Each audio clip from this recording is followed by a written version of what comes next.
কালকে না আপনার ছেলে নতুন ময়দা নিয়ে এসেছে, তাহলে আজ রাতে লুচি বানাই। পুরোনো ময়দাটা কি হলো? সেটা তো অল্প আছে আর অনেক দিনেরও। তাতে কি হয়েছে? তোমরা ওই ময়দা লুচি না খাও না খাবে, আমাকে ওটাই করে দাও, আমি ওটাই খাবো। ঠিক আছে মা। মা, লুচি রেডি। দাও দাও, কিন্তু আগে বলুন আপনার আজকে কোনো বারব্রত নেই তো? না। একাদশী দ্বাদশী শনি মঙ্গলবার? আরে না। আমাবস্যা পূর্ণিমা কিছু? আরে দাও তো।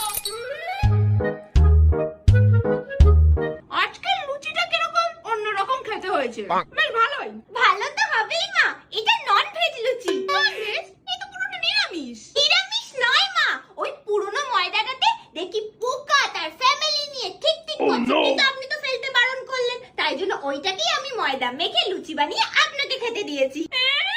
তাহলে হলো তো নন ভেজ লুচি। सारी उम्र मैं जो कर जा पड़े आ रहा